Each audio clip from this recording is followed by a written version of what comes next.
Izin betul Kak. Oke, selamat sore teman-teman Bansarian semua. Kembali lagi di event WHV Hunter Talks. Saat ini kita masuk ke seri 8. Nah, jadi di hari ini WHV Hunter Talks akan membahas alternatif WHV, cara lain kerja legal di Australia, yang dimana salah satu narasumber kita adalah Kak Fanya Rasel. Halo Beliau semua. adalah dependent students dan juga influencer di Australia. Ya. Mungkin tanpa berbahasa basi, mungkin dari Kak Fanya boleh dipersilakan Kak. Apa nih? Eh, Perkenalan dulu Kenalan kali dulu ya. kali ya Kak. Oke, halo semuanya. Namaku Fanya. Mungkin yang join dilihat dari TikTok. Thank you banget udah mau join dan ya nanti kalau ada pertanyaan boleh ditanyain aja. Semoga bisa membantu.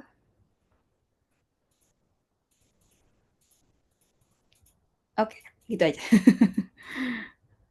Oke, next dari Kak Fanya ada presentasi yang ingin disampaikan Kak buat. Hmm, Presentasi nggak ada sih. Kalau misalkan ada yang mau ditanyain dari Bansa boleh. Oke, mungkin kita pembawaannya kayak talk show ya Kak. Jadi Oke.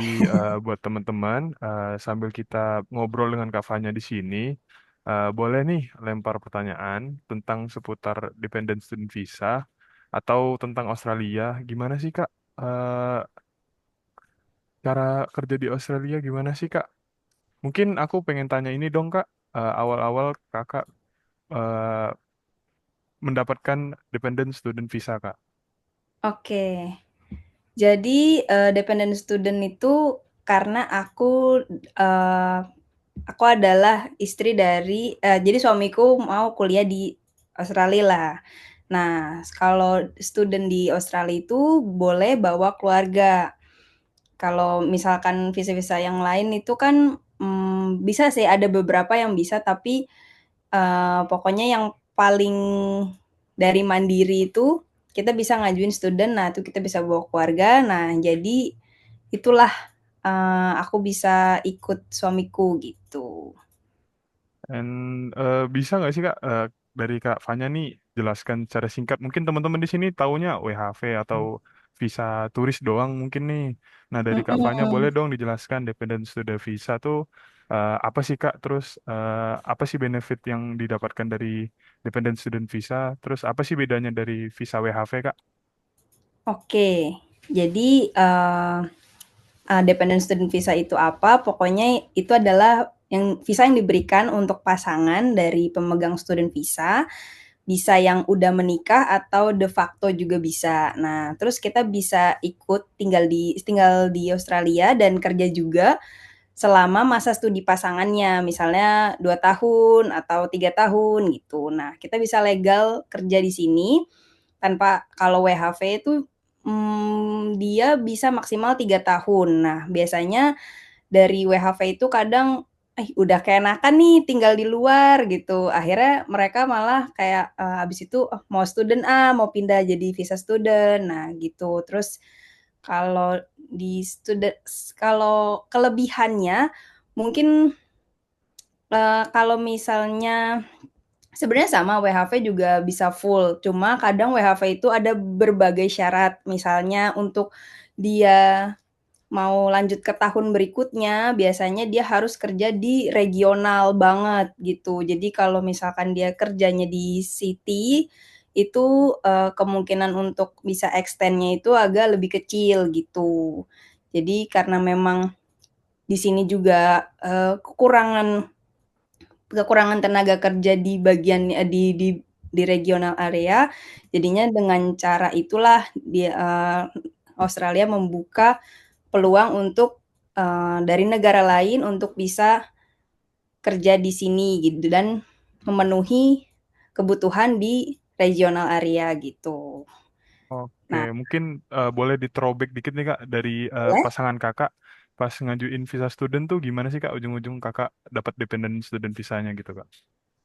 Kebetulan waktu itu kita mulai di tahun 2023, apply-nya. Nah, waktu itu apply-nya pakai agent sih, pakai Mm-mm. agent. Jadi, kenapa pilih Brisbane juga karena di sini ada keluarga. Nah, jadi kita tanya-tanya, jadi untuk meminimalisir tempat tinggal, jadi kita numpang dulu lah di sini gitu di Brisbane, terus, kita carilah kampus yang ada di sini gitu. Kebetulan waktu itu backgroundnya IT, jadi mau lanjut master IT gitu. Dan kalau master atau after postgraduate itu pasangannya bisa kerja full time gitu. Jadi ya waktu itu ya gitulah.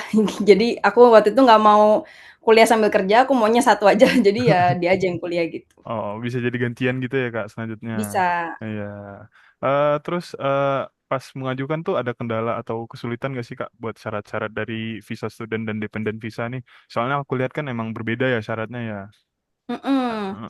Sebenarnya kesulitannya kalau pribadi waktu itu, karena nama suamiku kepanjangan, jadi sempat agak jadi dipotonglah namanya dari 7 kata jadi cuma 4 kata. Nah, tapi Oh, nanti jadinya, ngurus lagi di sini. Jadi saranku kalau misalkan emang namanya panjang, dibikin aja semuanya, jangan dipotong-potong. Terus kendala utamanya juga waktu itu bahasa Inggris. Jadi kalau misalkan student yang dimintain tes Inggris tuh cuma yang studentnya aja. Jadi dependennya itu nggak ditanyain tes Inggrisnya. Jadi waktu itu suamiku pikir udahlah, jadi nggak preparation, langsung hajar IELTS. Nah, dapatnya nilainya di bawah standar dari si kampusnya minta. hmm. Jadi harus belajar bahasa Inggris lagi di sini selama 4 bulan dan itu ya lumayan juga kosnya, jadi menambah kos. Tapi ya gitu deh, jadi bisa bayar kuliahnya jadi mundur gitu. Itu hack juga sih. Berarti makan waktu berapa lama tuh Kak buat persiapan itu tuh? Dari Kakak persiapan sampai berangkat gitu Kak? Sebenarnya ini tergantung dari pengumpulan dokumen ya. Waktu itu sih kita mulai mulai itu Desember, terus nyiapin-nyiapin dokumen, terus akhirnya bisa sampai lengkap ngirim ke kampusnya itu sekitar bulan Maret. Nah, terus kampusnya juga ngasih jawaban sekitar berapa ya, 3 bulanan mungkin ya. Pokoknya prosesnya itu sekitar gitu, terus kita Agustus berangkat. Oh, berarti Jadi ya total-total agak lama sih, heeh, 6 6 bulan lebih bulanan lah ya lah. Kak.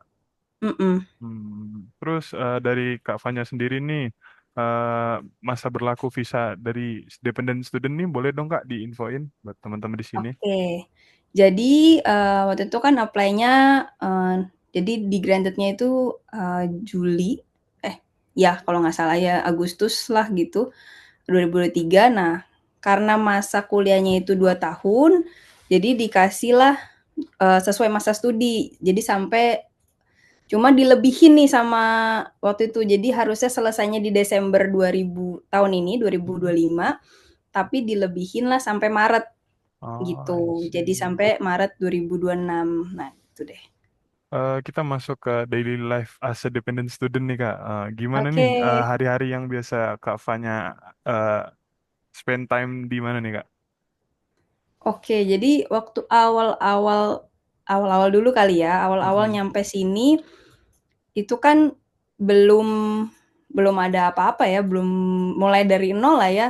Jadi bener-bener cari cari lowongan apapun di SIK gitu kan. Terus udah gitu sebar-sebar CV, fisik juga ke Mm-mm. sekitar-sekitar, tanya resto-resto bisa nggak gitu kan. Nah, terus akhirnya setelah kirim-kirim CV di mana-mana, terus akhirnya nyantol lah ini satu, di pabrik gitu. Nah, ya udah cobain kerja di pabrik setahun. Dulu tuh awal-awal pokoknya masuk jam 5 pagi, terus pulangnya bisa jam 5 sore juga gitu. Jadi kayak 12 jam. Nah, setelah itu sekarang aku udah pindah ke supermarket karena aku mau coba cari kerja IT. Sebenarnya bisa full time, cuma belum ada perusahaan IT yang nyangkut. Mungkin akunya juga masih kurang, maksudnya kurang kompetitif di antara yang lain, yang di sini yang pasti udah lebih jago-jago juga kan.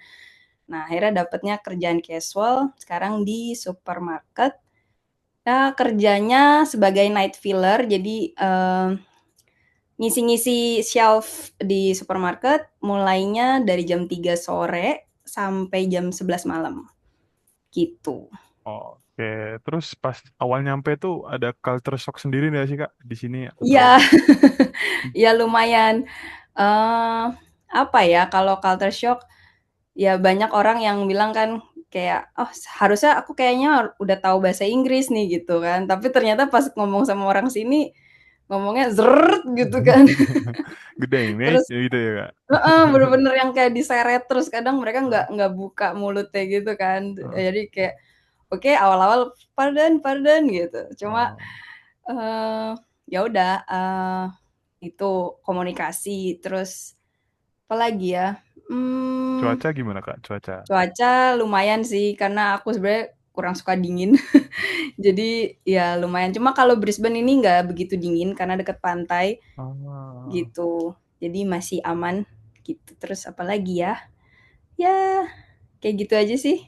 Terus kalau kita bandingin nih Kak, hidup di Indonesia dengan di sana, gimana nih Kak perasaan Kakak? Boleh dong sharing. Perasaannya sebenarnya seru sih. Makanya aku nggak mau pulang.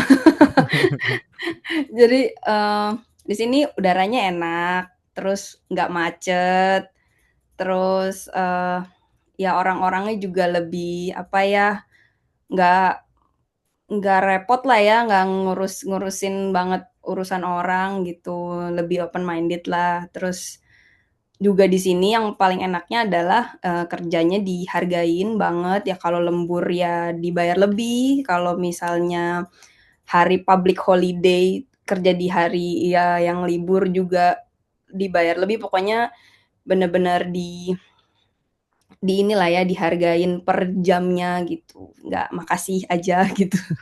Jadi ya so far sih oke gitu di sini. Terus nextnya masa depannya juga kayaknya dari kayak misalkan untuk sekolah anak kayak gitu juga dijamin sampai tuanya, juga nanti dijamin kalau udah jadi permanent resident di sini gitu. Jadi gitu deh. Oke, thank you Kak. Terus buat ini Kak, work life balance-nya gimana Kak di sana? Ya, itu sih, aku sih so far sebenarnya kalau misalkan mau kerja yang benar-benar, apalagi kalau misalkan bisa full time ya, Hmm? mau kerja banget bisa banget kayak pagi misalkan ngambil apa, terus malam apa. Cuma aku pernah cobain waktu itu tapi kayaknya nggak kuat. Jadi aku satu aja biar tetap sane, ya kayak gitu. Terus, kalau untuk work life balance ya sebenarnya tergantung pilihan, mau mau yang bener-bener cari duit buat nabung atau mau yang kayak, "Ah, ya udahlah, udah cukup nih, gitu, segini," gitu. Dan di sini oke kok, maksudnya, mmm, ya rate-nya buat kerja casual aja udah cukup kok gitu, $30 per jam, okelah gitu. Oke, mungkin banyak udah banyak masuk pertanyaan nih Kak. Boleh kita Oke, bacain ya. Hai Kak Fanya, salam boleh. kenal. Mau tanya, ketika kita udah tiba di Aussie lalu ingin cari pekerjaan, ada tips cara membuat CV-nya Kak. Lalu apakah ada rekomendasi website atau tempat mencari loker? Terima kasih sebelumnya Kak. Oh ya, ini dari Kak Marcelin Marcelin Wijaya Wijaya. ya. Oke, salam kenal Kak. Kalau udah nyampe di Aussie mau cari pekerjaan ada tips untuk membuat CV-nya. Nah, untuk membuat CV-nya sebenarnya aku ada sempat bikin video juga tentang CV. Kayaknya tapi sempat aku hapus deh dari link itu, link di bio. Cuma nanti kalau misalnya itu nanti aku bukain lagi.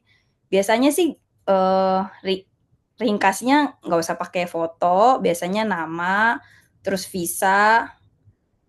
Amannya sih kalau misalkan emang pengen pengen ini ya, pengen bener-bener sesuai personal ininya nanti. Aku sih biasanya kemarin coba pakai AI gitu. Jadi aku masukin lah CV-ku yang lama atau masukin apa pekerjaannya, terus ya udah deh nanti dibuatin CV format Australia gitu. Nah, terus rekomendasi website untuk cari loker, di sini biasanya aku pakai Seek atau Indeed atau Gumtree juga bisa juga, itu untuk biasanya kayak ada yang, aku mau ini dong fotografer atau aku mau itu, tapi itu kayak kita harus ngebid gitu. Terus ya LinkedIn kalau untuk yang profesional kayak gitu sih. Semacam platform job seeker yang kayak Upwork Ya gitu-gitu ya job-job Kak. seeker banyak sebenarnya Asik. gitu. Kurang lebih CV-nya mungkin ATS ya Kak, karena nggak ada foto ya. Iya iya betul. Jadi buat teman-teman boleh tuh search di Google CV ATS gitu. Jadi eh, kurang lebih isinya nama, kontak dengan pengalaman. Terus aku baru tahu juga Mhm. ada tambahan keterangan visa kita ya Kak. Iya, kalau Hmm. misalkan kalau misalkan ya biar daripada nggak ditanya, kadang suka gitu sih mereka juga kadang nanya dulu kan visanya apa biar mereka juga tahu nih, kadang ada yang nggak bisa sponsorin, ada yang mau lihat, availability kita juga biasanya dia minta sih, kita bisanya kapan aja. Next ada dari Kanadia nih Kak. Kak, saya mau tanya, bisa dijelaskan lebih detail nggak proses ngurus dependennya? Sama suaminya tadi bisa kuliah ke Australia pakai agen di mana Kak? Oke, ini nggak Jadi apa-apa nih mungkin aku sebutin agennya? mungkin agennya dari kita ada rekomendasi nih Kak. Kita Ya, juga bekerja sama dengan Best Partner Education. Jadi dari teman-teman di sini kalau emang punya pertanyaan seputar visa bisa diajukan ke kami. Kita akan bantu jawab. Nah, untuk detailnya nih Kak, mungkin mereka penasaran gimana sih? Apa sih misalnya kan mungkin dari surat keterangan nikah doang udah cukup membuktikan kalau kita pasangan atau gimana? Ada minimal gimana gitu Kak buat dependent enggak sih visanya? sebenarnya asal udah ada merit certificate, udah terus apalagi ya, harusnya sih kan udah dari KTP, maksudnya udah serumah, harusnya sih udah itu aja. Berarti kemarin dibuktikan dengan itu ya, merit certificate ya Kak? Iya. Oh, I see. Terus detail nih mungkin flow dari daftarnya Kak, lewat di mana gitu Kak? Dari langsung ke imigrasi atau gimana gitu Kak? Flow-nya awalnya itu pertama ditanyain Inggrisnya, karena untuk syarat dari kampusnya, terus biasanya juga, ijazah terakhir dan transkrip nilai, biasanya transkrip nilainya itu juga bisa jadi, eee, diskon atau potongan. Jadi kalau misalkan kan ini ngambil S2 ya, misalkan S1-nya itu kemarin di atas 3,25, itu bisa dapat potongan 20% gitu. Nah, terus biasanya sih udah sih, lebih ke kayak birth certificate, paspor, ke dokumen pribadi aja gitu. Biasanya enaknya kalau pakai agent ya kita tinggal dimintain data terus nanti kita serahin gitu. Oke, kalau dari Kanadia ada yang ingin didetailkan lagi silahkan. Terus Ya next nanti. dari Kak Agus, mau tahu proses pembuatan rekening, SIM card, sama berkas yang kita perluin di OZ dong Kak, Aussie. Oke. Ya jadi waktu pertama kali datang itu yang pertama kali dibuat biasanya SIM card. Nah, ini sebenarnya banyak sih yang kayak dijual di supermarket yang murah-murah. Ada di sini ada pakai Optus atau Telstra atau banyak pilihannya, ada Vodafone dan lain-lain. Nah, itu biasanya juga kalau misalnya ada kayak bundling sama handphone, samalah kayak di Indo juga ada yang kayak gitu. Nah, terus kalau pembuatan rekening juga di sini, banyak juga sih kayak misalnya, kalau mau yang nyambung sama Indonesia biasanya orang-orang pakai Commonwealth, tapi aku di sini coba pakai NAB namanya gitu. Terus berkas yang diperluin, oh, kalau mau kerja, kerja legal itu biasanya perlu TFN. TFN itu sama kayak NPWP. Jadi nanti setiap kita kerja pasti nanti akan ngeling lah sama ditanya lah TFN-nya itu. Gitu. Kalau mau kerja Uber atau kayak nggak mau yang kerja ya kayak kita kerja pribadi itu perlu namanya EBN, business number. Nah itu bisa tuh. Jadi kalau misalkan mau jual-jualan PO atau apa. Tapi kalau PO sih sebenarnya nggak usah pakai itu lah ya. Cuma maksudnya kalau yang serius banget mau bisnis, mau Uber itu biasanya perlu ditanya ABN gitu. Oh, I see. Insight baru nih Kak, kalau rupanya Uber nggak perlu yang kayak TFN gitu ya. Iya, Oh, oke. Next ada nih Kak. Halo Kak Fanya dari Kak Falus. Mau tahu tentang berapa biaya yang Kakak keluarkan untuk OCSC, asuransi, terus saldo bank minimum untuk postgraduate itu sekitaran berapa Kak? oke. Kemarin dikasih sama agennya sempat bilang untuk S2. Jadi kan biasanya tuh oh ya. Jadi kan karena couple ya, couple jadinya kemarin tuh $11.000 untuk berdua selama 2 tahun gitu.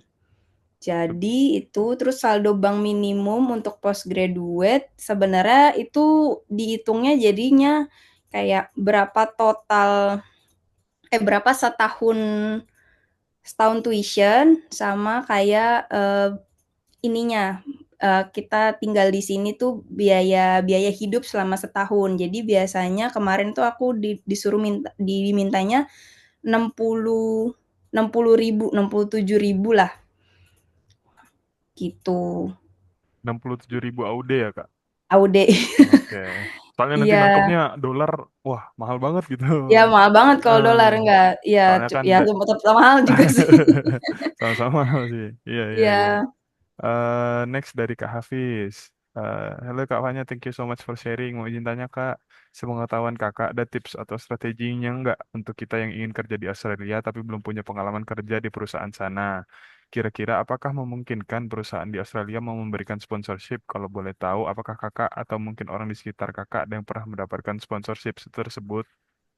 Oke, sebenarnya kalau untuk pengalaman kerja di sini nggak apa-apa, asal udah ada pengalaman di Indonesia. Maksudnya biasanya kalau yang visa sponsorship mereka ngelihat dari pengalaman kan, mereka kenapa mau bisa sponsorin ke sini karena mereka juga akan mengeluarkan biaya kan gitu. Nah, sebenarnya aman kalau yang penting udah punya pengalaman aja.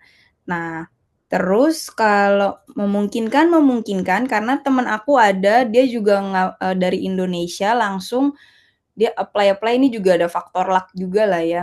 Mm-mm. Jadi dia apply langsung lah keterima di Canva gitu. Terus awalnya dari visa kerja, sekarang dia udah mau dipindahin ke visa untuk permanennya gitu. Jadi yang Oh, disponsorin gitu. langsung PR ya Kak? Wow, keren sih. 186, lumayan Wow, lah. itu mantep banget sih Kak kalau udah dapet Ya PR. itu ya itu hoki-hokian sih sebenarnya Ah, cuma ya tergantung juga pokoknya kadang ada juga yang kayak temen aku tapi dia dari student sih ya. Jadi dia dari student terus dia dapet eh, visa padahal dia visanya tentang sales marketing. Jadi asal misalnya kayak pekerjaannya itu termasuk dalam skill yang dibutuhkan di sini itu pasti biasanya harusnya lebih baik ya, lebih kemungkinannya lebih besar gitu. stage-nya lebih gede ya Kak. Mhm. Oke. Next ada ini nih Kak dari Kak Nadia, pengajuan dipendennya di mana Kak? Nah, tadi belum jelas Tadi mungkin bisa Kak. di best partner. Nah, jadi bisa langsung kontak kami Kak Nadia kalau buat tanya-tanya bisa.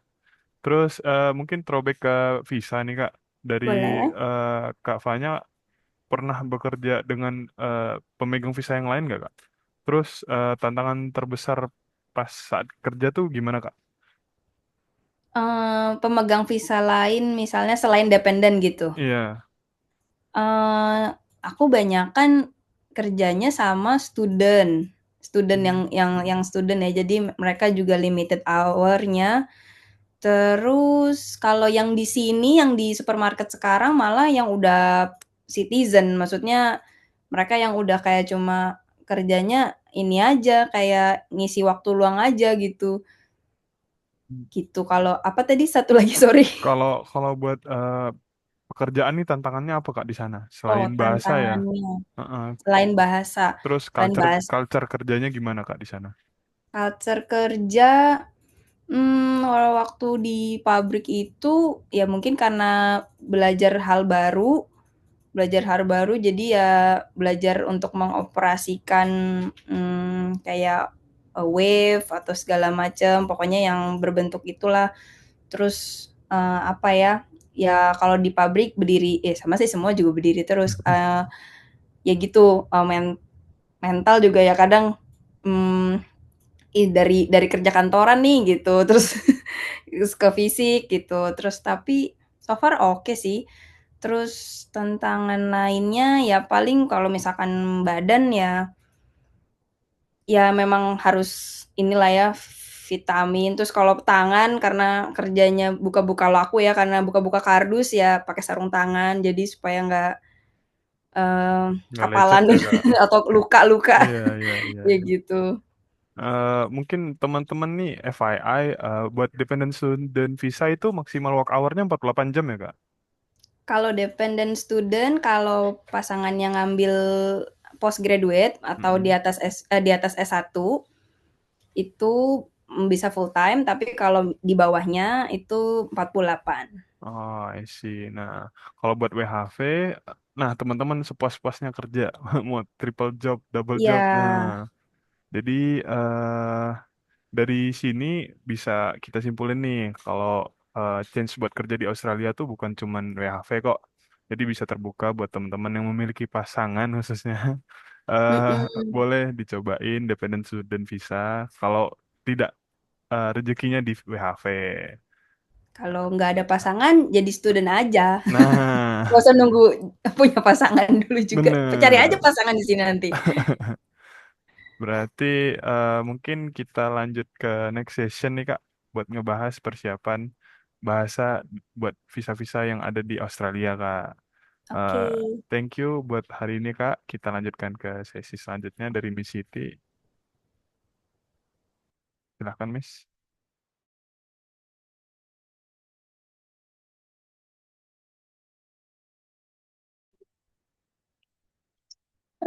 Sorry. Testing, testing. Hello, can you guys hear me? Halo, Hmm, Waalaikumsalam. Aku nggak dengar assalamualaikum kok. Okay. Hello, good afternoon, everyone. Okay, now we're going to the next session. Before I start explaining about the English proficiency test, I would like to say thank you to Kak Vanya for sharing about dependent visa. And okay, Kak Budi, can you please make me a co-host? Wait. Hmm, Oke. Okay, wait a minute. Um,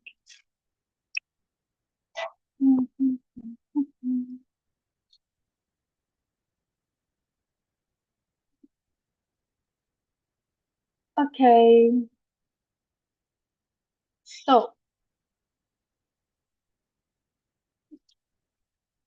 so I'm going to explain. Oh wait, beforehand, I would like to introduce myself. Hello, everyone. My name is Miss Siti, and I'm one of the English tutor here in Bansa.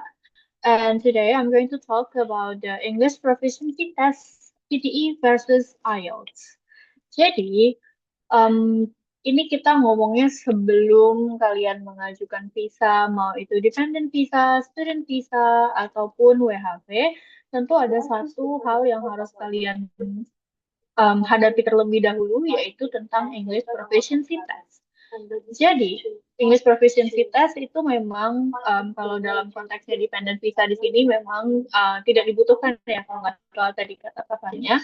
Tapi kalau teman-teman di sini kalau yang tadi kata katanya kalau belum ada pasangannya ya udah kalian aja yang student. Nah, berarti kalau kalian mau mengajukan visa student ataupun visa WHP, kalian harus memilih untuk mengikuti salah satu English Proficiency Test antara PTE atau IELTS. Jadi PTE dan IELTS ini adalah dua tes yang very very known for people that wants to go and apply visa in Australia. Okay, so in English proficiency test, there will be four skills that is going to be tested. Ada 4 skill yang akan dites. Mau dia di IELTS ataupun PTE, dua-duanya ada 4 skill ini. Yang pertama itu ada speaking, kedua writing, ketiga reading, dan keempat listening.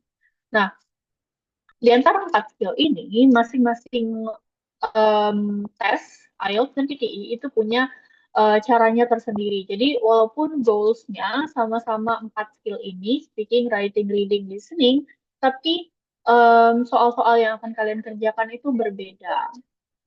Nah, dari perbedaan-perbedaan itu nanti kalian bisa menentukan kira-kira mana yang lebih cocok untuk kalian, apakah IELTS ataupun PTE.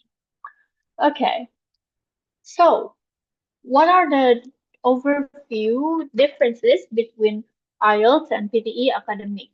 Kalau IELTS itu ada 2 jenis. Ada yang general test sama yang akademik. Kalau memang pengen mengajukannya itu student, maka kalian harus ngambil IELTS yang akademik. Kalau untuk WHV itu yang general training itu bisa. Kalau PTE, dia juga ada beberapa, ada PTE Core dan PTE Academic, tapi yang bisa digunakan worldwide, terutama di Australia, itu yang PTE Academic. Oke, kita fokus ke IELTS terlebih dahulu ya.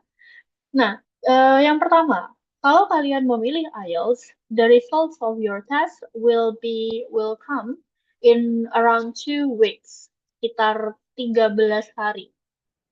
IELTS itu hasilnya akan muncul, akan datang, akan kalian dapatkan dalam sekitar 2 minggu. Dan IELTS ini ada 2 pilihan, ada yang paper based, ada yang computer based, ada yang kayak ngerjain ujian gitu, ujian nasional dan lain-lain, tapi ada juga yang computer based. Jadi kita ngomong sama komputer aja gitu.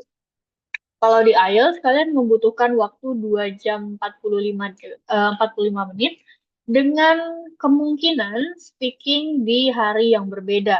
Jadi kalian ngerjainnya di komputer ataupun paper tadi, itu bagian listening, reading, dan writingnya dulu, terus speakingnya bisa aja di hari yang berbeda, di besoknya gitu. Oke, dan ini yang paling utama, IELTS itu menggunakan human scoring. Human scoring. Jadi yang ngoreksi ujian kalian itu nanti adalah orang yang of course professional dan sudah terlatih untuk ngecek IELTS kalian. Nah, di sini selanjutnya ada PTE Academic. Nah, kalau PTE Academic, salah satu keunggulannya yang paling membedakan dia antara PTE dan IELTS adalah the results will only take 2 to 5 business days. Hasilnya 2 sampai 5 hari aja. Bahkan ada beberapa muridku yang dia tesnya pagi terus malam udah ada hasilnya. Walaupun tidak semua. Mereka menjanjikannya 2 sampai 5 business day. Oke, hari kerja nggak termasuk weekend. Kalau PTE Academic itu nggak ada paper based, dia cuma ada computer based aja. Hanya computer based saja. Terus untuk berapa lama ujiannya? Ujiannya sekitar 2 jam 15 menit, 2 jam 10 menit kurang lebih.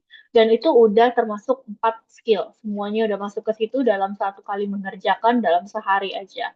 Lalu yang unik juga, PTE Academic itu menggunakan AI and human scoring. Jadi beberapa soal-soal yang true or false, yang tidak membutuhkan konten, itu akan dibantu dengan AI pengoreksiannya. That's why it's faster. Makanya dia bisa lebih cepat, tapi dia juga dikoreksi kembali dengan human scoring, terutama untuk soal-soal yang ada kontennya di dalam. Oke. Lalu yang menarik di PTE adalah dia punya integrated scoring. Integrated scoring ini apa? Integrated scoring artinya dia kan tadi ada 4 skill.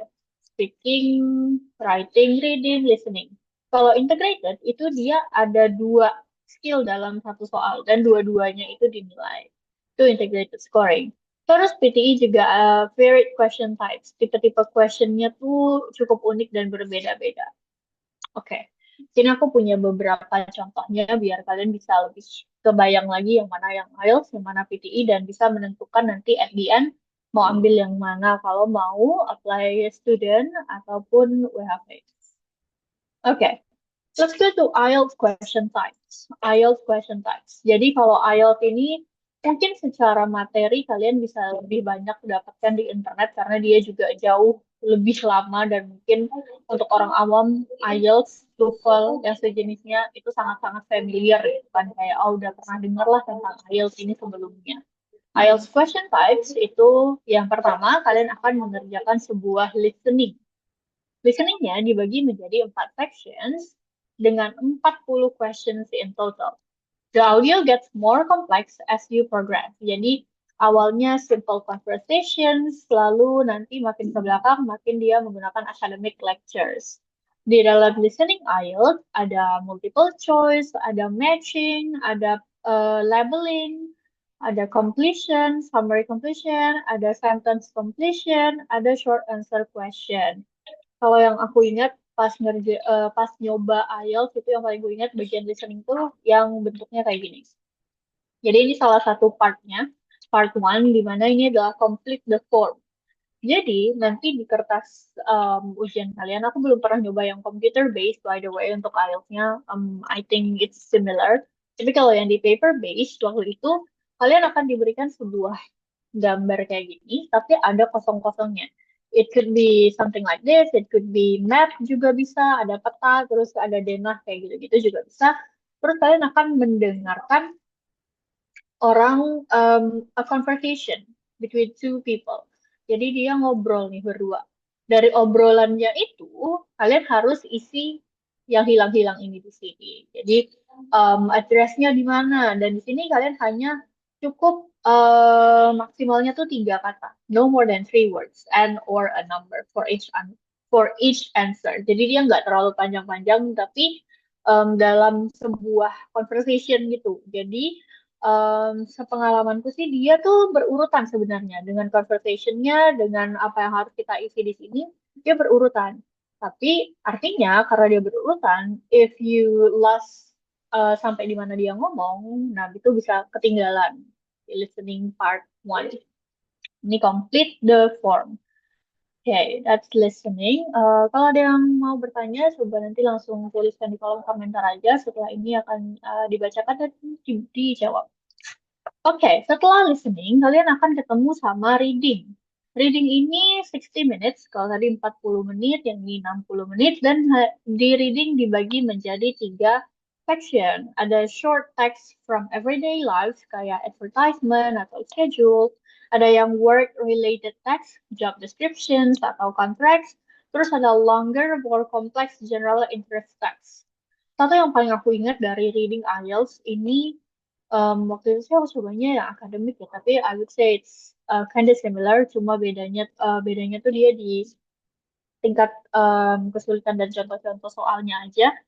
Kalau di reading yang paling aku ingat, yang paling berkesan di IELTS ini adalah dia ada teks, terus kita harus tentukan apakah kalimat ini true, false, atau not mentioned. Itu as I remember ya. Jadi tidak hanya true or false, tapi ada juga not mentioned. Dan itu cukup banyak kali, kayak mungkin ada 5 kalimat kalau aku nggak salah. Jadi di IELTS reading yang paling berkesan menurutku adalah itu. Karena kita ketemu sama 5 kalimat berbeda, terus kita harus tentukan nih, kira-kira ini kalimatnya tadi ada nggak di teks itu. Teksnya kita bisa baca lagi by the way, tapi kan kita punya waktu yang terbatas. Ada true, nggak ada false, false, salah, berarti berbanding terbalik antara yang ada di teks dengan ada yang di pertanyaan, atau dia not mention, emang nggak disebutin aja di teksnya. Itu di IELTS reading, salah satu yang paling aku ingat adalah itu. The next one is IELTS writing. Nah, di IELTS writing ini 60 menit dibagi menjadi 2 bagian. Bagian pertama itu letter writing. Letter writing. Jadi kita kayak nulis surat gitu. Nulis surat ini dalam 20 menit, if I'm not mistaken, 20 menit, dan harus nulis sebanyak 150 kata. Terus di task 2 ini essay writing 250 words dalam waktu 40 menit. Dalam waktu 40 menit. Nah, ini contohnya. Jadi yang di task 1 ada bikin surat tentang local public library wants to make improvement to their service and facilities. In order to get idea from the public, they have asked library users to send them suggestions in writing. Berarti kamu diminta untuk write a letter to the librarian. Mendeskripsikan apa yang kamu suka tentang library-nya, apa yang kamu nggak suka, terus kira-kira bagian mana aja nih yang bisa diimprove. Oke, itu 150 kata dalam 20 menit. Okay, and then we go to the second task kedua, yaitu dia essay writing, tapi sebenarnya dia opinion sih, nggak yang terlalu ribet banget gitu topiknya. Kalau yang ini, shopping is becoming more and more popular as a leisure activity. However, some people feel that this has both positive and negative effects. Why is shopping so popular? What effect does its increase in popularity have on individuals and society? Jadi contohnya tentang shopping. Kenapa sih shopping tuh populer? Kenapa orang suka shopping? Jadi I would say it's something that we do every day. Jadi nggak yang sesulit itu kok topik-topik untuk writingnya.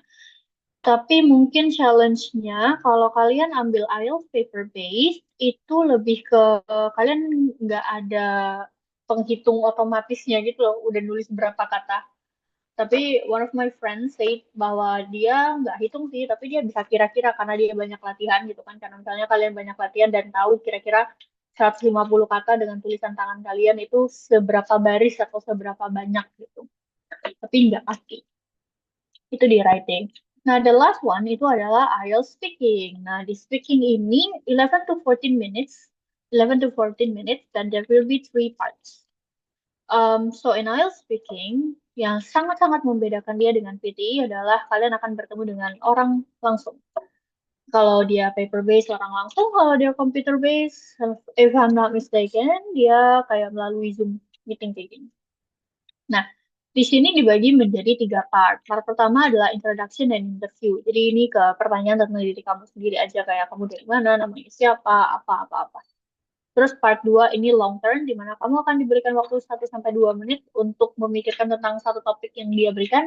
Terus kamu harus ngomong selama 1 sampai 2 menit juga. Misalnya, talk about your favorite books. Then you have to talk about your favorite books for around 1 to 2 minutes.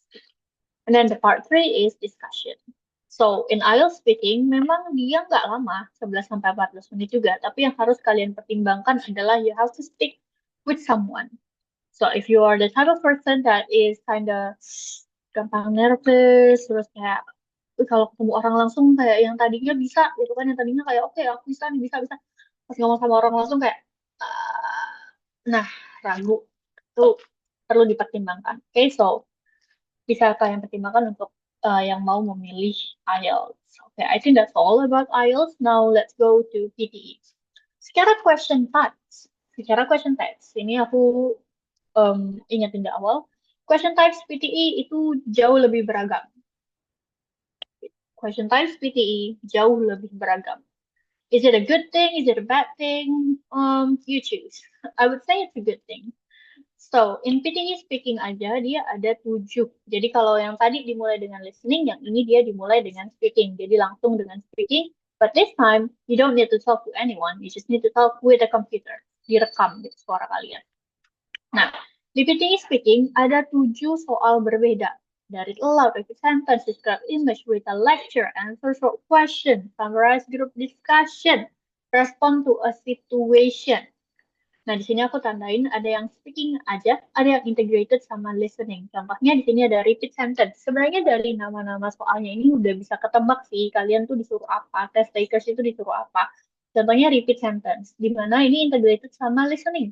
Kalian akan mendengarkan satu kalimat, misalnya, there are 3 important aspects that will be scored. Tugas kalian sebagai test takers adalah mengulangi kalimat yang sama. There are 3 important aspects that will be scored. Makanya dia integrated antara listening, kalian dengar dulu audionya, baru kalian sebutkan kembali audionya. Itu di PTE speaking. Speaking, walaupun dia ada 7 jenis soal berbeda, tapi goals-nya tetap satu. Yang dinilai itu tetap speaking-nya. Maka ada 3 hal yang harus kalian perhatikan. Yang pertama adalah konten, kedua fluency, dan ketiga pronunciation. Konten itu ya seberapa sesuai yang bisa kalian jawab. Jadi kalau di speaking ini nggak ada yang salah atau benar, dia lebih ke partially correct gitu, yang bagian mana yang benar, bagian mana yang agak kurang. Nah, itu konten, kayak repeat sentence tadi, bisa nggak kalian repeat 100% sama, atau kalian cuma repeat 3 kata, 5 kata, nah gitu. Terus, yang harus kalian perhatikan juga adalah fluency and fluency and pronunciation. Nah, di fluency and pronunciation ini berarti kalian harus tetap perhatikan berbicaranya jangan terburu-buru, harus tetap tenang, harus tetap jelas kata per katanya gitu. Walaupun tadi Kak Kak Fanya bilang kalau orang asli sana ngomong kayak nempel semuanya gitu kan, kayak nggak terlalu jelas terdengar. But because this is for test, jadi kalian harus tetap jelas berbicaranya. Apalagi kita bukan native speaker kan. Oke, itu dari speakingnya. And then we go to writing. Kalau di writing ini cuma dua aja, sama kayak di IELTS dia cuma dua juga. Di sini ada write essay, sama kayak yang di IELTS tadi, sama summarize written text. Summarize written text. Jadi kalau yang tadi kan dia letter sama essay. Nah yang ini essay sama summarize. Summarize itu artinya merangkum. Jadi ada teksnya, terus kalian harus merangkum teks tersebut. Itu di writing. And every writing questions have their own rules that have to be followed. That have to be followed. Ya. Dia punya peraturan yang harus diikuti. Kalau tidak diikuti peraturan ini, maka nilai kalian jadinya nggak maksimal. Jadi kalau kalian udah pernah nyoba mock test, PTE atau apa, itu bisa jadi kenapa nilai writingnya nggak maksimal, kayak oh speakingnya bagus, listening bagus, reading oke, writingnya anjlok. Nah, bisa jadi karena kalian tidak mengikuti rules yang diberikan. Itu di writing, ada dua soal aja. Terus ada reading. Nah, reading ini ada fill in the blank, multiple choice, theory paragraph, ada tiga, utamanya ada tiga. Kalau di reading, challenge-nya selain tentu saja kosakata, vocabulary, juga ada challenge waktu, di mana kalian harus mengerjakan semua soal ini dalam waktu 30 sampai 40 menit saja. Itu di reading. Ada fill in the blanks. Fill in the blanks itu sebenarnya sangat menguntungkan untuk teman-teman yang udah punya vocabulary banyak. Kalau kalian tipe-tipe passive learner yang kayak nggak les tapi banyak baca, banyak denger audio di YouTube, banyak nyoba-nyoba ngerjain soal. Nah, fill in the blanks itu sangat-sangat menguntungkan. Itu dari readingnya. And then the last one is listening. Wah, listening kelihatannya udah banyak ya. Tapi sorry, wah, sorry. Ini. Oke, kalau di listening ini, yang pertama ada summarize spoken text. Familiar dengan summarize? Ya, tadi ada di speaking ada, di writing juga ada. Jadi sebenarnya kalau listening ini, soalnya itu konsepnya sama dengan yang tadi, bedanya dia pakai audio. Bedanya dia pakai audio gitu. Kayak ada multiple choice, ada fill in the blank, tapi semuanya base-nya audio. Oke. Nah, terus salah satu perbedaannya juga antara PTE dan IELTS, kalau di PTE semua soalnya dari speaking sampai listening itu terus maju, nggak bisa mundur sama sekali. Jadi kalau udah selesai soal ini, lanjut soal berikutnya, lanjut soal berikutnya, lanjut soal berikutnya. Sementara di IELTS, di listening memang kalian nggak bisa mundur karena audionya kan cuma diputar sekali aja. Tapi kalau di reading, itu kalian masih bisa pakai kertas kan, masih bisa kayak lihat dulu soal ini, lihat lagi soal yang lain, coba lagi soal yang ini, baca lagi gini. Nah, tapi kalau di PTE itu nggak bisa, dia konsepnya maju terus. Gitu. Oke, we still have time, right, Kak Budi?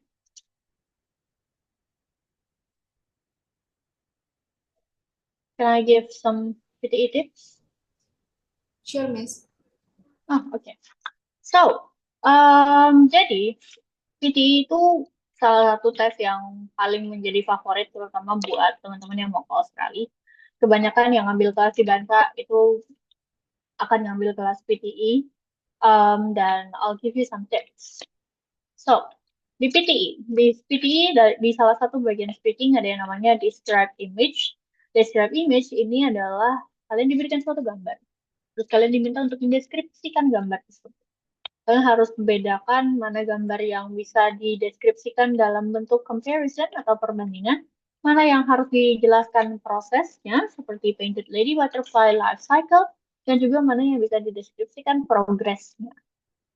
Oke, jadi di describe image you have to describe and find out the relation between each pictures gitu. Jadi kayak mana data yang paling tinggi, the highest data, the higher data, the lowest, which one is more than what, apakah dia increasing atau decreasing, itu di speaking describe image.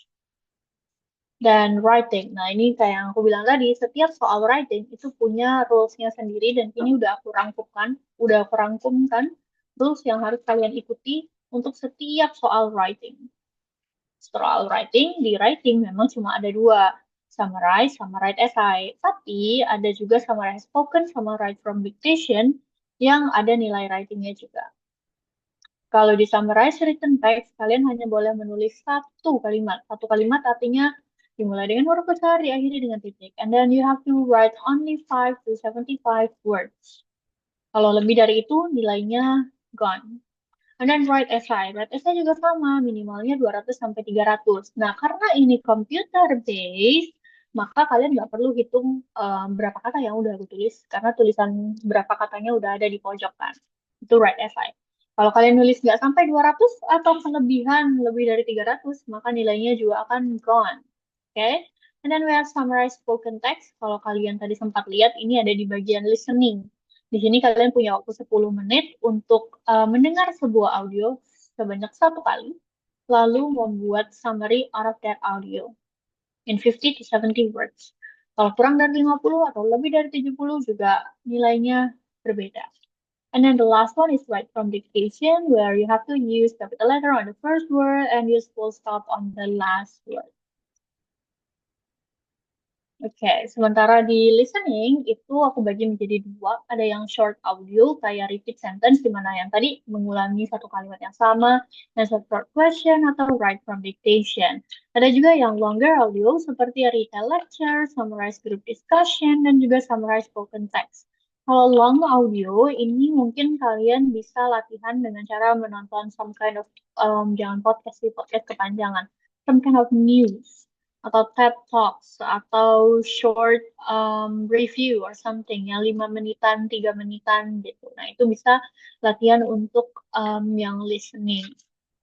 I would say secara pribadi listening itu adalah hal yang membutuhkan waktu untuk dilatih. Semakin kalian banyak mendekatkan diri ke banyak listening content, banyak audio ataupun video content in English native speaker, pastikan native speaker juga, maka pengerjaan listening itu akan jauh lebih mudah. Karena listening itu kan semuanya bergantung ke audio ya. Kalau audionya nggak terdengar dengan jelas, atau kalian nggak terlalu familiar dengan aksennya, nggak familiar dengan kosakatanya, tentu rasanya akan jauh lebih susah. Jadi yang bisa kalian lakukan sekarang sebagai bahan persiapan juga adalah latihan listening every single day. Okay, I think that's all from me about English proficiency test. Now you know about PTE versus IELTS. Yang mana yang kalian mau pilih, masing-masing ada kesulitannya, ada kemudahannya. Silahkan kalian pilih. I think that's all from me. I'll give feedback to the moderator. Thank you. Oke, thank you Miss Siti tentang pemahaman bedanya IELTS dan PTE. Jadi buat temen-temen yang baru banget tahu tentang PTE nih, boleh ditanyain. Juga yang masih ada pertanyaan tentang dependent student visa, boleh masih ada Kak Fanya di sini yang bisa menjawab dari pertanyaan teman-teman. Oh iya, aku juga mau ngingetin nih buat teman-teman juga tadi kelihatannya banyak yang ketinggalan ya. Kita ada rekaman video dari webinar ini kita akan upload di channel Bansa Foundation. Ini ada yang bertanya nih, Miss. Untuk lokasi tes IELTS atau PTE dari Bansa itu di mana ya, Kak? Untuk Bansa, kita bisa registrasi PTE buat di 4 tes center di Indonesia nih, Kak. Kak Agus, jadi ada 4 tes center di Indonesia di mana ada Pontianak, Jakarta, Tangerang, dan Surabaya. Nah, buat Kak Calvin, up di YouTube ya, Kak? Iya, Kak. Kakak bisa cek YouTube Bansa Foundation. Kita ada rekaman dari WHV Hunter Talk seri 1 sampai 8 dengan Kak Fanya nantinya. Oke, buat teman-teman, udah cukup paham tentang Dependent Student Visa dan PTE dan IELTS.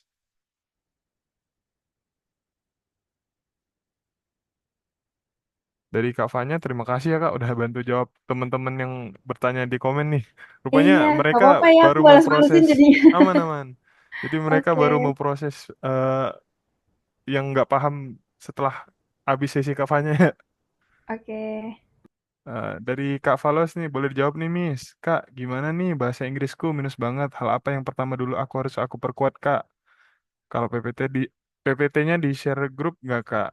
Nanti bakal kita share ya. Boleh dibantu jawab Miss.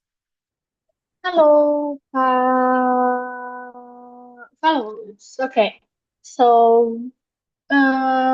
ini keluhan cukup banyak orang juga sih kayak ngerasa kayaknya bahasa Inggris tuh rasanya masih asing banget gitu kan. Bahasa Inggris tuh masih cukup sulit gitu, kayak susah untuk berinteraksi apalagi mengerjakan tes dalam bahasa Inggris. I think seperti yang aku bilang tadi, at least kalau memang pertama-tama kamu masih kayak nanti-nanti gitu kan, masih dalam jangka panjang rencananya, at least setiap hari kamu harus ada mendengarkan ataupun menonton konten-konten dalam bahasa Inggris karena that's what I personally do. Kalau aku dulu latihannya selain ikut les tentu saja adalah banyak-banyak nonton ataupun membaca. Kalau kalian lebih suka baca, juga udah banyak sekali novel-novel. Ada yang free, ada yang berbayar. Movie juga sama, ada yang di YouTube, ada yang di OTT. Itu semua bisa kalian gunakan sebagai media belajar. Nah, terus kalau misalnya kalian watching, itu jangan sekedar nonton aja. Jangan kayak nonton, denger, tapi bengong. Tapi coba sambil di take notes, coba sambil cari kata-kata yang belum familiar. Terus kalau misalnya dapat kata yang baru, terus kamu coba ulangi cara ngomongnya kayak gimana gitu, pronunciation-nya seperti apa. I would say itu sih yang bisa aku berikan untuk di awal-awal kalau mau belajar bahasa Inggris dan udah tahu, oke, aku butuh banget nih belajar bahasa Inggris, maka nah itu juga bisa tuh kata Kak Agus nonton pakai subtitle bahasa Inggris itu juga bisa. Jadi bisa juga tuh kayak misalnya story-story yang udah familiar kayak Cinderella atau Snow White, story yang udah familiar, tapi coba sekarang dengerin nonton pakai bahasa Inggris, terus subtitlenya juga bahasa Inggris. Jadi kita bisa lihat tuh dia ngomong apa sih sebenarnya. Jadi dekatkan diri aja ke bahasa Inggrisnya. Di semakin familiar, semakin dicari juga serunya di mana gitu. Jangan cuma kayak belajar belajar belajar terus jadinya burden, jadinya overthinking, jadinya kayak nggak enjoy gitu belajarnya. Saya belajar bahasa itu memang tidak mudah, maka kita harus cari mana ya serunya, asiknya tuh di mana. Cari konten-konten yang memang kamu enjoy, mungkin sport, mungkin teknologi, apapun itu. Gitu. Oke, Hope semua it tergantung helps. niat ya Miss sebenarnya. Kalau niat udah bulat pasti bisa. Nah, ini dari Kak Robocop nih. Kak, untuk visa selain WHV apa aja dan gimana aja syaratnya? Sorry, baru masuk. Mungkin aku rangkum dari semua ini, Kak Robocop. Jadi, kurang lebih kalau visa WHV visa selain WHV buat bekerja itu ada dependent visa seperti Kak Fanya, ada student visa, dan ada visa sponsor. Asal jangan visa turis dipakai buat bekerja ya Kak Fanya. Pernah ngeliat gak nih Kak kasus ada visa turis yang bekerja nih? Banyak yang DM juga, bisa nggak asal yang penting jalan nyampe sini gitu, turis terus bisa kerja. Turis terus kerja gitu. Nah, jatuhnya kan jadi ilegal ya. Terus biasanya kalau ilegal itu dia underpaid banget. Jadi kayak terserah si employer-nya ini mau bayar berapa karena dia nggak jelas gitu kan. Nah, jadi kayak udah kerja capek banget terus bayarnya dikit itu kan dan capek lah gitu. Jadi takutnya nggak bisa memenuhi kebutuhan di sini juga kan. Terus nanti kalau ketangkep deportasi nggak bisa balik lagi, agak riskan ya. Jadi kalau bisa sih jangan ya gitu. So, nah itu bahaya banget visa turis buat dipakai kerja. Juga aku mau aware nih buat teman-teman, jangan percaya dengan iming-iming dana talang. Juga dana buat deposit biar bisa bekerja langsung ke farm di Australia. Banyak nih Kak di komunitas VHV ada korban-korban gitu tuh. Eh Sini investasi 30 juta langsung bisa berangkat VHV terus kerja. Wah, banyak banget itu Kak korbannya. Mostly sih rata-rata mereka ngeliat di Facebook dengan TikTok. Be aware aja buat teman-teman. Dari Kak Fanya ada tambahan lagi Kak? Iya, enggak, iya sih serem banyak yang bilang dana talang gitu lebih baik, Ya kalau misalkan udah bayar-bayar gitu, nggak usah ya, takutnya jadi pokoknya pastiin lagi, sama di info-info di website resmi IMI-nya gitu, jadi supaya takutnya udah sampai misalkan minjem nih gitu, terus taunya zonk gitu kan, aduh kasihan banget gitu. Nah, jadi emang buat ke Australia nggak ada yang mudah teman-teman. Ya Harus harus ada, improve, nah, harus apa, improve skill diri sendiri, terus pasti ada jalannya kok. iya percaya aja dengan rezekinya. Ini nih Kak, ada pertanyaan menarik dari Kak Rizky. Kalau boleh tahu butuh waktu berapa lama untuk terbiasa dengan Australia English accent Kak? Dari Kavanya udah terbiasa berarti. Di sini lebih ya British lah ya jatuhnya.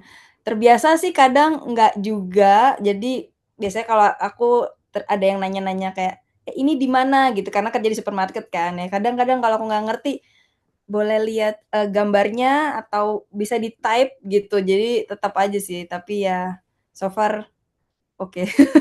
Masih bingung, masih, Masih ya, ya. masih belajar. Oke. Ini ada yang nanya Kak, tapi Kak kalau kita pakai student visa masih bisa kerja Kak di sana? Nah, Oh iya bisa, dapat 24 jam. Karena, seharusnya kan karena student harus tetap ada waktu untuk belajar ya, jadi biasanya kan dari kampus juga ada tugas, ada apa gitu. Jadi 24 jam dikasihnya. jadi sesuaiin lagi antara course yang teman-teman ambil buat kuliah dan jam kerjanya. Jangan kebanyakan kerja terus kuliah dianggurin ya Kak. Iya betul. Ya, so ada lagi. Oh 24 jam per minggu. Nah, Jadi dapatnya 48 jam per 2 minggu gitu. Aku jawab yang di komen. oke Kak. Terus saya mau ambil tapi itu pakai student visa ya Kak. Iya, intinya Kalau buat TEF bekerja. iya, TEF Nah, pakai student visa. jadi masing-masing visa itu ada limit kerjanya Kak. Ada Iya. keterangan khusus buat kerjanya lah. Jadi teman-teman mesti baca dan pahami dulu apa pros and cons dari visa tersebut. Jadi teman-teman nggak salah ambil langkah. Aku mau jawab yang komennya Ju juga, pas Boleh. awal-awal latihan bahasa Inggrisnya seperti apa, eee, aku pas awal-awal ya trial error, tapi yang bisa membantu aku maksudnya meng-improve itu dari PTI. Jadi karena mau PTI, aku harus, ini dong, harus kayak bener-bener tahu nih, soalnya gimana gimana cara jawabnya, gitu-gitu. Dan awal-awal pas bagian read aloud itu kan kita harus baca terus ngomongnya cepet, terus harus jelas. Nah, lama-lama karena kita ngikutin itu kan kayak kayak quest gitulah ya, kayak kayak main main game lah. Main game terus dapat dapat skor gitu. Nah, itulah lumayan. Jadi bisa menambah skill juga dari situ. Dan jadi bisa "Oh naik nih," atau "Oh turun nih," gitu. Gitu-gitu deh. Ya, so basically dari Kavanya pernah nyoba IELTS berarti Kak? Aku belum pernah nyoba IELTS. Oh, malah langsung Aku ke PTI langsung ya. PTI, heeh, karena katanya Oh, PTI lebih mudah. I see. Ini dari Kak Ju ada Tafe tadi pakai student visa ya Kak? Iya iya, tadi udah dijawab tuh. Hmm, oke. Ada lagi teman-teman, mungkin Nah, itu kita hitungannya part-time ya? Iya, oke. kita tutup dengan sesi foto bersama Kak. Oke. Oke teman-teman, boleh dibuka camnya, sesi dokumentasi buat sesi terakhir ini. Oke, hitungan ketiga, satu, dua, tiga. Oke, one more, satu, dua, tiga. Last one, satu, dua, tiga. Oke, thank you Kak Fanya, Miss Siti atas pembahasan kita buat hari ini dan waktunya. Mungkin kita lanjut di another sesi atau kesempatan. Buat teman-teman yang masih punya pertanyaan, silahkan DM atau WA eh, admin yang sudah kita berikan di kolom chat ya. Kita cukupkan sampai di sini. Selamat malam Kak Fanya, selamat malam Miss Siti. Terima kasih teman-teman semua. Terima kasih semuanya. Thank Sampai ketemu. Thank you. you. Thank you. Bye-bye.